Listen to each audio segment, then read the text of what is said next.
We missed all the footage, so don't show them this. Yeah. There's a lot of times I honestly thought about just stopping the YouTube, just because like it doesn't pay, it's so much time consuming. But it's like to get that feedback from you guys that a lot of cars are actually being driven around with the knowledge that I put out on the channel. That really means a lot. I'm about to get a little teary-eyed because that really means a lot, bro. What is up, guys? So today doing some work on the homie C's car. He actually pulled up. We about to work on his Mark II. Let's just see where this video actually takes us. Yo, man, got you on camera again. Yeah, I just got up. I just woke up. Like I just woke up. Like literally, I just woke up. I woke up at 7:30. I cut the alarm off. All right, so like I said, we're gonna do the spindles on his Mark II. Change the spindles out for some better used, but better than what he had spindles, because the burns are actually going up in his spindles now on the Mark II. So like I said, we're gonna change those out. I don't know if I'm gonna get to the IS300 today, but I'll give you guys a look, see what's all going on with that.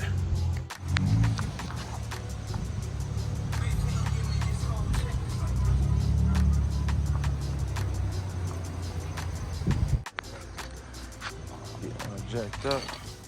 Yeah, I gotta put a. You want a block of wood? I got a block of wood. Sure.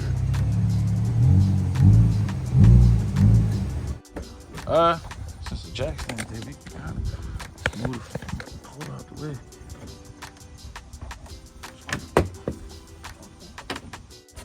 Oh yeah.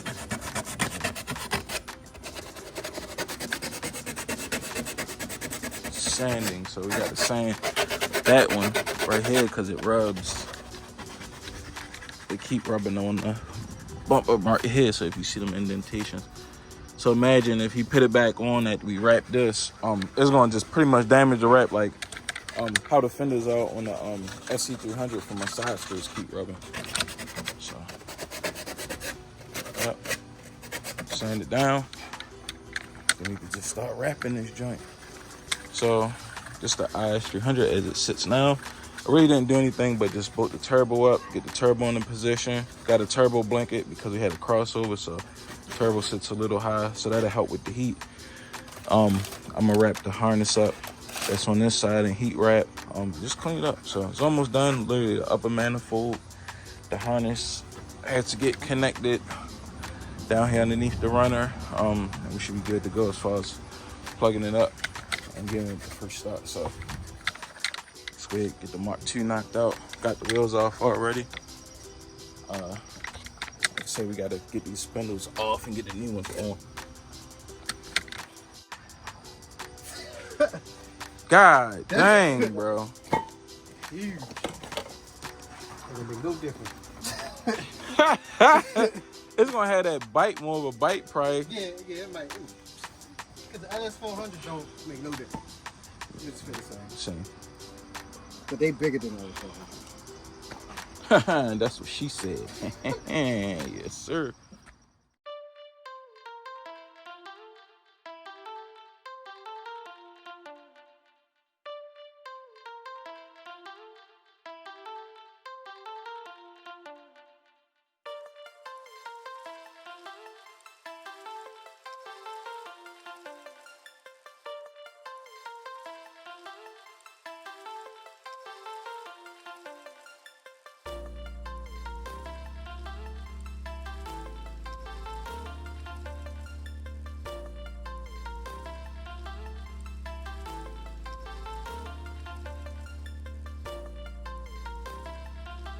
Getting in, y'all. Now we about to wrap the whole bumper where we did the inlays, so it look neat.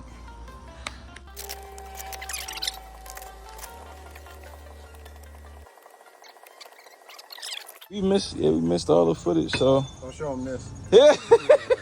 Yo. He said he can't get in, y'all. I got that on camera. You know, I'm deleting shit. Nigga, like, yo, take that out. I'm like, nope. I take it out. Nope. Yeah, so we got this side wrap. I'm still gotta wrap this side, but he's putting on the spindles now. The Supra twin turbo. I'm gonna show you the other side because he's still putting, so you can see what's actually doing. So got the Supra twin turbo front calipers, with the super brakes, well, rotors. So it's a nice look. It's saucy. Shush. Yes, sir. Yeah, where the old rotor go? The whole road is still on.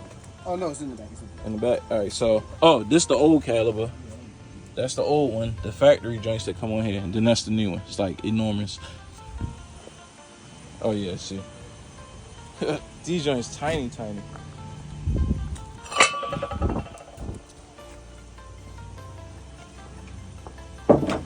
So look. Yes, sir. So some braking power for when he turbo this. No time soon yet. Because we got to get that joint squared away first. But yes, sir. But so making some good headway on it. Should be done this in like another hour or so. Like I said, got to wrap this side.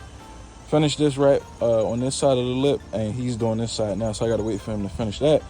And give you guys a look, see how everything turns out.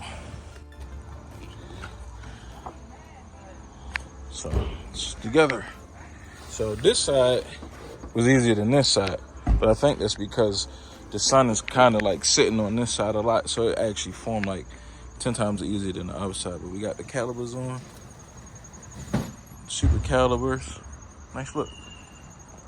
So now we gotta drop the car down and readjust the height, because with the RCAs it makes the car sit lower. And so we go from there with it.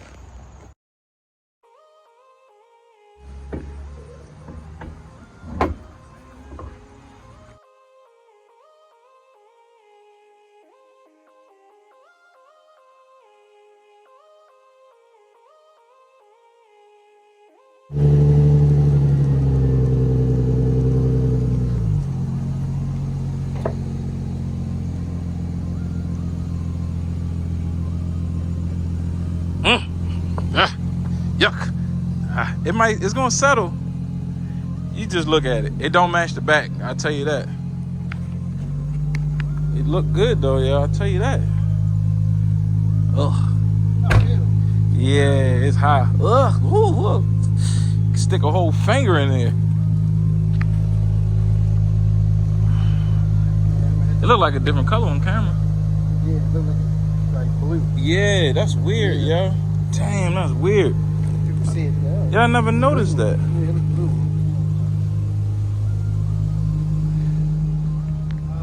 Yep.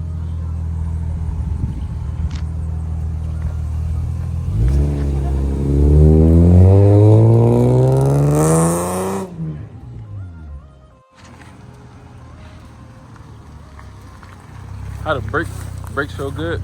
It don't feel funny when you hit the brake? No, I feel the same, man. All right, cool.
Hey, good morning, guys.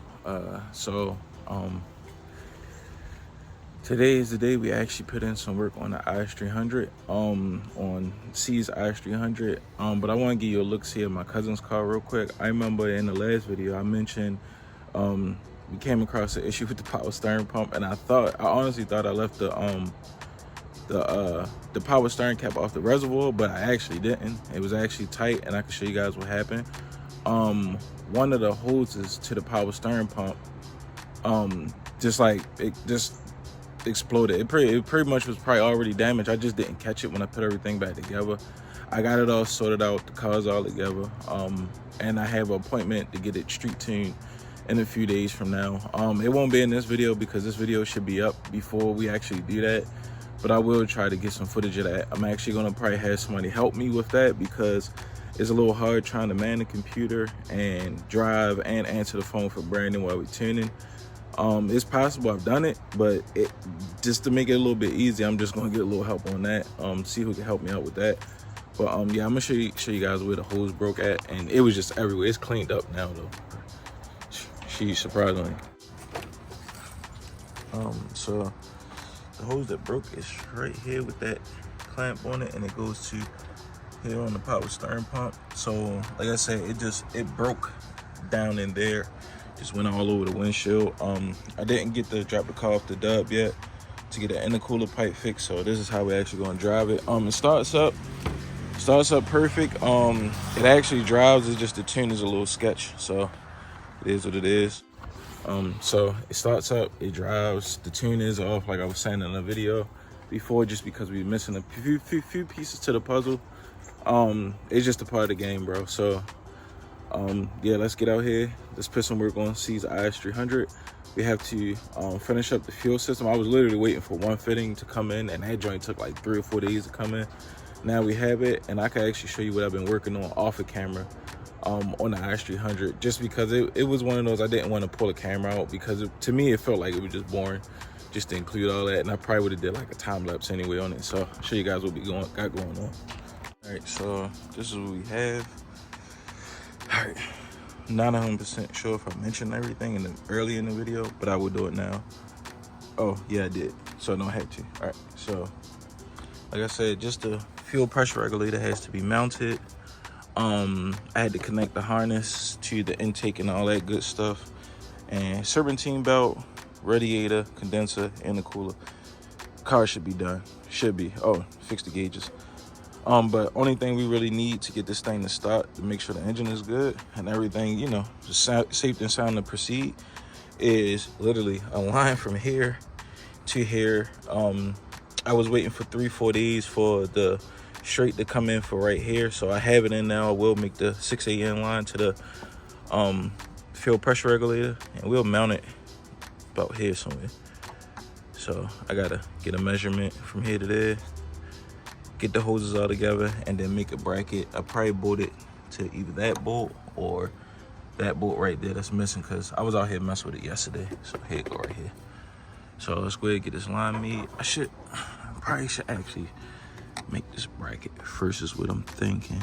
So that way, just in case you know it's too much this way or that, it really can't move too much, because I messed up when I made the lines. I should have had the fuel pressure regulator bolted in before I made the lines, but it is what it is. It's going to work. Go in here, let's find some metal to actually metal strips to actually make a bracket. I had metal strips, right? Somewhere I gotta find it, but yeah guys, I'm gonna go ahead and make this bracket up, get this hose put on, and give you guys a look, see how everything is set up. So you got the stencil, actually sits this way. So this is the top of the car. This is the firewall. Just follow with me, follow me. It is crooked, but we're gonna make this thing look good. And as always, ladies and gentlemen, safety first, let's go. I put these on too, because this is about to get real loud. And I think I'm just getting old. What? I think I'm just getting old, bro, because this little angle grinder be like loud now, bro. Ooh, sheesh, the old age is showing. Sheesh.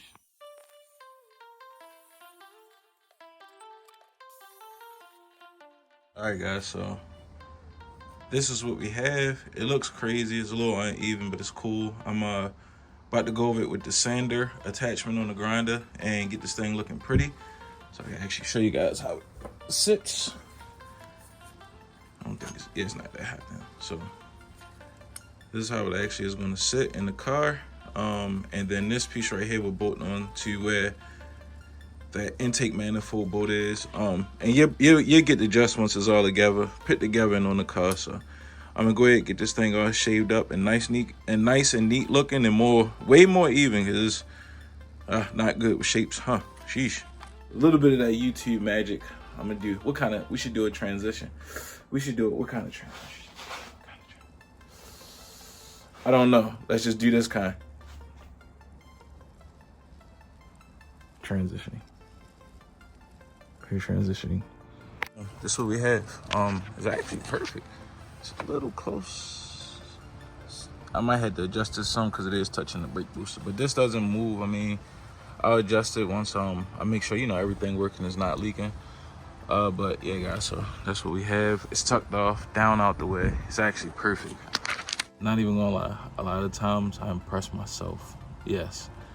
This is the 4th IS300 I have done, and all 4 fuel pressure regulators are sitting in different locations. But I like how this is actually sitting, so this might be my go-to fuel pressure regulator mounting point. It actually turned out nice. It was really easy to do. And it's, like I said, it's down and tucked out the way. I mean, you can see it, but it's not like in your face. It's very nice. It's very nice. So I'm gonna go ahead and get this 6AN line hooked up and ran. We should be good. We should be able to go get some oil, and we could try to give it a first start. Like I said, it is going to run rough, mainly because I don't have the mass airflow. I'm gonna hook the mass airflow up just so it can run a little bit smoother, so we can see what's going on. That'd be dope, right? We had to run a 6AN line from here to here. So from the fuel rail to the fuel pressure regulator, run a vacuum from here, and I'm probably just run it back this way somewhere to the intake manifold, and we should be good to go. So we have the car buttoned up enough to start it up. Still a few more things that have to go on, intercooler, all that, etc. But the way how the car sits now, we can start it to make sure everything turns over, everything is perfect, no tapping and knocking noises. And I'm gonna give you guys a look. See, now be mindful, like I said, it's not finished, because I know some of you guys are gonna come in the comments and say, oh man, the car is not finished. This is not me saying this is the car is finished. This is really not even the first start, in my opinion. This is just to make sure this joint turns over and not making no weird noises. So I'm gonna show you guys how we have it set up, and I do have to run and get some oil for the car because we don't have any oil. It's all good. All right, let's break it down. Fuel pressure regulator line. When I made it, it was too long, but right here, this is cool. It's not bad at all. It's actually okay for me. I'm fine with that. I did want it to come down, and you know what? I might just change that. I don't know. I don't have any more fittings though, so this is gonna have to stay this way. Have it hooked to vacuum, so that way I could turn the key on. I'll show you how I turn the key on and get the fuel and everything to run through the system to check the pressure on it before I start it. I actually jumped the fuel pump. If anybody wants to know how I do it, check the fuel pressure and check the fuel pressure regulator on a VVTi IS300 GS300. We already know when you turn the key on, it just primes the rail. It doesn't stay on, but I usually just jump the fuel pump to force it to stay on. Doesn't hurt anything at all. All right, like I said, it is ready to start up. When we get to this side looks crazy. I just had a mass airflow hooked up. This TPS back here actually broke apart, so I had to actually fix that one. But yeah, everything's plugged up. All the coolant lines is hooked up. I do have to fix that return hose from the heater core to the engine because it has a crimp in it. But just to start it up, this is cool. This is perfectly fine.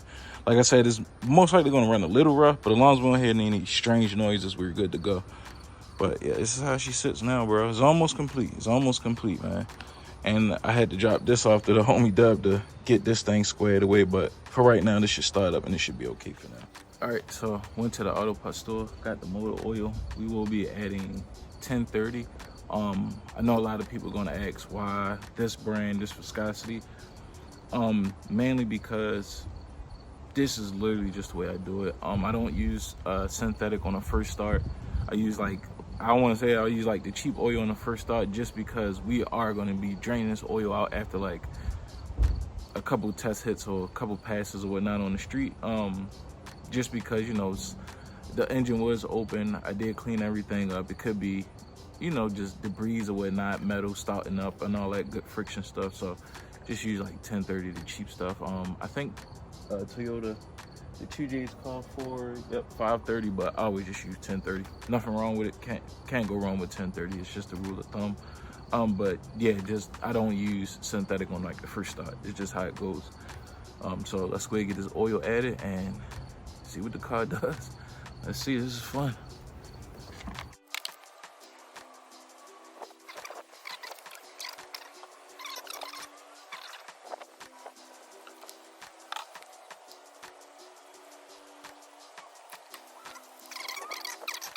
All right, so I have the pump jumped. We were seeing about 50, so I can actually turn this down some. I was at least perfect. Let me get it right. Sorry. Drop the fuel pressure down to 40 because these are stock injectors. Just watch how you do it. You see how fast it jumps.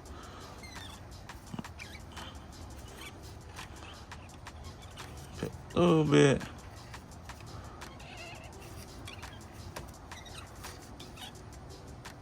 All right, perfect. So let's check and see how this thing looks in the trunk. Make sure it's still pumping the fuel. Yeah. So I got like a dummy harness. I just jump. So that way I send power straight to it. So make sure it's 40. We're gonna pretty much just unplug it and plug it back in. Let's see.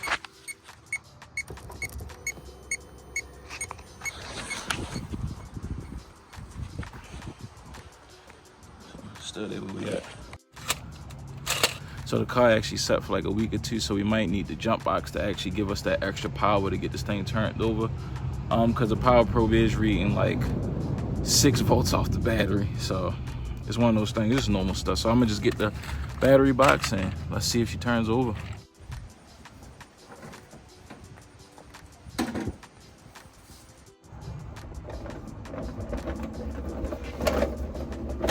We no longer need the power probe. All right.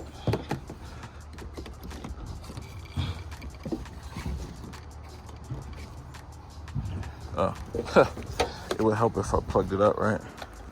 We had this bad boy plugged up. Huh, love it. Let's just drop a little charge on it for right now. 11 should be enough to turn it over, but I don't know how it's gonna act, so 11 should be enough to turn over, but I don't know how it's gonna act, so I'm gonna just put a little charge on it while I straighten up real quick. So the battery's been on the jump box for about like 20 minutes now, so this is that part where it's like the top of the roller coaster. I don't even have the key. Good grief. This is the part where it's like the top of the roller coaster. We about to see what happens. Oh my goodness. Oil's good, so let's see what it does.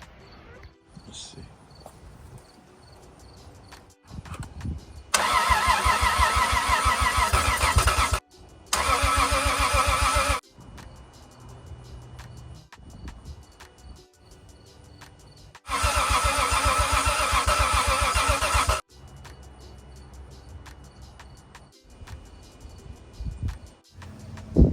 So the car is trying to start, but it's like we're missing something. I don't know if it's, I know we have fuel, it's not fuel.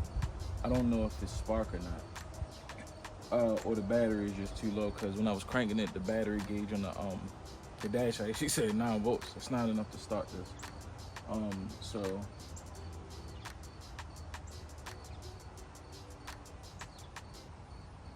we're actually gonna get this one more try to see what it does.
So that definitely is a successful start. As you see, it's not together. So like actually ran 80 times to 90.588 times smoother than what I expected. I honestly expected this thing to sound like we got like 370 20 cams in here with a carburetor that ain't changed. I thought this thing motor was gonna try shit out of here, but it was actually smooth, bro. So that is actually a good sign that once we put this thing together, it's just literally just putting the rest of the parts on, boom, done. Because we have no O2 sensors hooked up. The max airflow, yes, it's hooked up, but it's still more so like a vacuum leak. If you can see right here, you probably can't see it. Where the coupler and everything is a gap right there, air sucking in there. Like, don't even have the wastegate hooked up. I mean, that's just when you get in boost. But it actually ran 10 times smoother. No serpentine belt on here. Like, that's amazing. The main issue with this joint not starting was actually the battery. I did change out the igniter. And this, I don't know what this is, but I did just put like a spare one on. So what I'm gonna do is, I'm gonna charge the battery up, and I'm gonna just plug this back up to the original and put the original igniter back on here once the battery is fully charged. I honestly think it's because the battery is just so far gone, and with it having to do pretty much like the first start, you know, get oil everywhere, get the fuel and everything going, and the fuel pump going, because it says a bigger fuel pump. I honestly think it was just the battery. That's all. It should start straight up, but I don't want to keep starting with everything just open the way it is. But yeah, guys, that's a successful medium first start. It's a first start, yes, but I don't consider this an original first start just because everything's not on. And this joint, what I'm seeing now, is going to idle perfect. Off top, it's going to idle perfect. So yeah, guys, I don't want to bore you guys. I'm gonna go ahead and just end this video here. And we should be taking this bad boy. I can't wait, because that's like a part of the payment is my test drive. I don't go out and beat on anybody's cars. I just want to just hit a boost. That's all. Just hit a little bit of the turbo, you know, and just enjoy the ride. Take it around my normal test drive spot, and then we'll jump on the beltway, get a couple pulls, make sure everything is good with the AFRs. I still had to wire in the gauges, but the wires are ran. I literally just got to plug the gauges up. So yeah, small. The list is getting smaller, guys. This is getting smaller. So yeah, guys, pretty much until the next video, man. Thanks everybody for subscribing. Thanks everybody who's been checking out the videos. The subscriptions have been on a very good uptick, and I really appreciate you guys' love and support, because there's a lot of times I honestly thought about just stopping at YouTube, just because like it doesn't pay, it's so much time consuming. But it's like, to get that feedback from you guys that a lot of cars are actually being driven around with the knowledge that I put out on the channel, that really means a lot. I'm about to get a little teary-eyed, because that really means a lot, bro. But yeah, guys, until next time, this should be running next time, or we probably do something else on it. But we getting there.